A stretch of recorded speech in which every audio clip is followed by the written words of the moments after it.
নমস্কার বন্ধুরা, রান্নাবাটি জমজমাটি চ্যানেলে তোমাদের সকলকে স্বাগত। আজকে তোমাদের সামনে করে দেখানো হবে আম দিয়ে নো বেক চিজ কেক, যেখানে বেকিংয়ে কোনো ঝামেলাই নেই এবং ঘরে থাকা সমস্ত উপকরণ দিয়ে ইজিলি কিন্তু হয়ে যাবে। এটা একটা ডেজার্ট আইটেম বলতে পারি আমরা। চলো এবার রান্নাটার দিকে যাওয়া যাক। দেখো, আমরা এখানে নিউট্রিচয়েসের যে মাল্টিগ্রেন বিস্কুটটা আছে না, ওইটা নিয়েছি। তোমরা চাইলে যে কোনো বিস্কুট এখানে নিতে পারো, কোনো অসুবিধা নেই।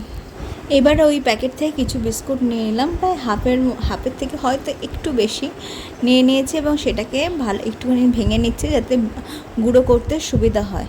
দেখতেই পাচ্ছ সমস্ত বিস্কুট আমার গুঁড়ো করা ভাঙা হয়ে গেছে। এবার গুঁড়ো করে নিলাম, একদম মিহি দানা হয়ে যায় যাতে। এবার একটা বাটি নিয়ে নিয়েছি, বাটির মধ্যে সমস্ত গুঁড়োটা ঢেলে নিলাম, বিস্কুটের গুঁড়োটা। এবার এই বিস্কুটের গুঁড়োর মধ্যে দিয়ে দিচ্ছি মেল্টেড বাটার। এই মেল্টেড বাটার বা গলিয়ে রাখা বাটারটা বিস্কুটের গুঁড়োটাকে একটা কেকের মতো ফিল দেবে, একটা বাইন্ডিংয়ের সুবিধা হবে। নাহলে বিস্কুটের গুঁড়োটা তো একদম ড্রাই, এই বাটারটা দিলে ওর একটু ভিজে ভিজে হয়ে যাবে, একটু বাইন্ডিংয়ের সুবিধা হবে। এবার দেখো, ভালো করে মিশিয়ে নিয়েছি, দেখেই বুঝতে পারছো বিস্কুটের গুঁড়োটা কিন্তু ভালো মতো ভিজে গেছে। এবার একটা এরকম গোল কেকটি নিয়ে নিয়েছি, যেটা বেসটা এবং সাইডটা সম্পূর্ণ আলাদা করা যায়। কিন্তু এই রকম কেকটি নেওয়ার জন্য আমার যে কত বড় একটা অ্যাক্সিডেন্ট ঘটে গেছে সেটা তোমাদের সাথে পরে শেয়ার করতে চলেছে, যার জন্য পুরো ভিডিওটা দেখতে হবে। দেখো, এবার বিস্কুটের গুঁড়োটা কেক টিনের মধ্যে দিয়ে দিলাম। তার আগে বলে দিই, কেক টিনের মধ্যে কিন্তু আমি একটা বাটার পেপার ছড়িয়ে দিয়েছি যাতে চিজ কেকটা বেরিয়ে আসতে পারে। এবার দেখো, একটা গ্লাসের সাহায্যে আমরা যে বিস্কুটের গুঁড়োটা কেক টিনের মধ্যে ঢেলেছিলাম সেটা একটু প্লেন করে নিচ্ছি। গ্লাসের পিছনটা দিয়ে সুন্দর করে একদম প্লেন ইভেন করে নিলাম, দেখতেই পাচ্ছ। এবার এটাকে আমরা ফ্রিজে সেট করতে দেবো, প্রায় 30 মিনিটের মতো সেট হতে টাইম লাগবে। এবার চিজ কেকের বেসটা তো তৈরি হয়ে গেলো, এবার আমাদের দরকার চিজ। যার জন্য আমরা এখানে নিয়েছি জুগাড়ু প্রসেস হিসেবে পনিরটা এখানে যত দেবে তত চিজ কেকটা খেতে তত টেস্টি হবে। এবার দেখো, আমরা এখানে পনিরটা নিয়ে নিচ্ছি এবং হাতের সাহায্যে একটু স্ম্যাশ করে দিচ্ছি যাতে ব্লেন্ড হতে সুবিধা হয়। এবার পনিরটা নিয়ে নেওয়ার পর ওর মধ্যে দিয়ে দেবো জল ঝরানো টক দই। এখানে দেখো, একটা ছাঁকনির সাহায্যে আমরা জল ঝরাতে দিয়েছিলাম, যেটাকে হাঙ্কার্ড বলে। তো দেখো, এই জল ঝরানো টক দই এই পনিরের মধ্যে আমরা দিয়ে দিলাম।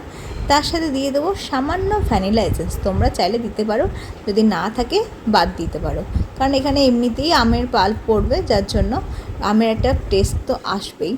এবার এটাকে একটু ক্রিমি ব্যাপার আনার জন্য আমি এখানে দিয়ে দিলাম সামান্য বাটার। তার সাথে যে 10 টাকার যে আমুলের গুঁড়ো দুধটা প্যাকেট পাওয়া যায়, সেই পুরো 1 প্যাকেট গুঁড়ো দুধ আমি এখানে এর মধ্যে ঢেলে দিলাম। সুন্দর করে একটু ব্লেন্ড করে নিলাম। আমাদের কিন্তু এখনও ক্রিমটা কমপ্লিট হয়নি। এবার দেখো, তোমরা যে পরিমাণে মিষ্টি খেতে পছন্দ করো সেই পরিমাণ এখানে চিনি দেবে। আমরা এখানে চিনিটা আগে থেকেই গুঁড়ো করে রেখেছি, আইসিং সুগার যাকে বলে, সেই চিনি গুঁড়োটা দিয়ে দিলাম। এবার দেবো আম। চিনির গুঁড়োর পরিমাণটা কিন্তু তোমরা তোমাদের হিসাব মতো দিও, কারণ আমেরও কিন্তু যথেষ্ট মিষ্টি থাকে। এবার আমের টুকরোটা আমরা ডিরেক্ট এর মধ্যে দিয়ে দিচ্ছি।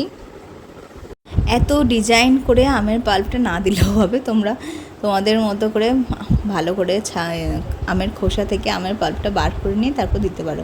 এবার দেখো, ছোটো চামচে 1 চামচের মতো আমি এখানে কর্নফ্লাওয়ার অ্যাড করলাম আর দিলাম সামান্য জল দিয়ে। এবার সুন্দর করে আবার একবার ব্লেন্ড করে নেব।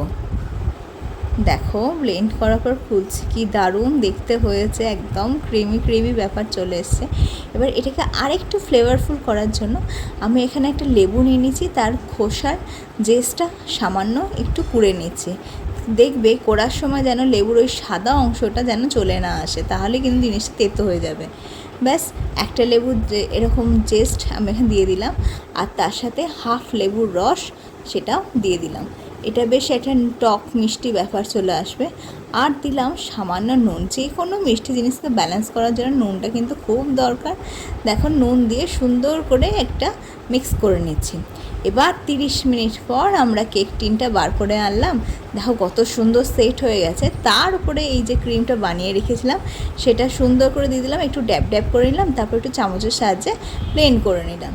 চিজ কেকটা যেহেতু সামান্য কর্নফ্লাওয়ার দিয়েছি, তাই মনে হলো একটুখানি স্টিম করে নেওয়া দরকার। তাই একটা বড় পাত্রের মধ্যে সামান্য জল বসিয়ে একটা স্ট্যান্ড বসিয়ে ভালো করে গরম করে নিলাম জলটা। তারপর একটা প্লেট বসিয়ে ওর ওপর কেক টিনটা আমি এখানে বসিয়ে দিলাম। এরপর দেখো কি কেসটা আমরা ঘটিয়েছি। এই ঢাকা দিলাম, তারপর দেখো 30 মিনিট পর আমি যখন চেক করলাম কাঠি পুঁতে, তখন দেখলাম একদম ঠিকঠাক।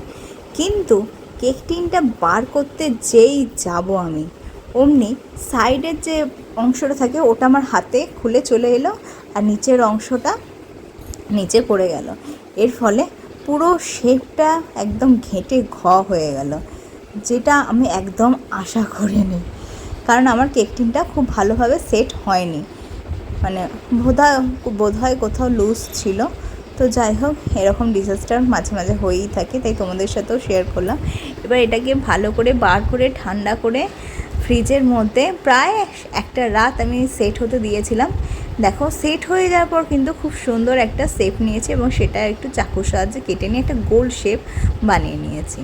তো যাই হোক, এবার আমরা চলে এলাম ফুল বানানোর জন্য, গোলাপ ফুল বানানোর জন্য। আম দিয়ে একটা পাকা আম নিয়েছি এবং সেটাকে এইভাবে সুন্দর সুন্দর করে স্লাইস করে নিয়েছি।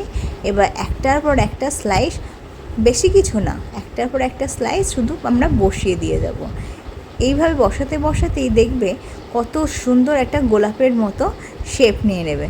যেহেতু আমাদের কেকের শেপটা ঠিকঠাক হয়নি, আর আমগুলো আমার সাথে বেইমানি করে দিয়েছে, তাই হয়তো আমার এই কেকটা হয়তো একটু গন্ডগোল লাগছে, বাট দেখতে কিন্তু খুব একটা খারাপও হয়নি, টেস্ট কিন্তু ভালোই হয়েছিল।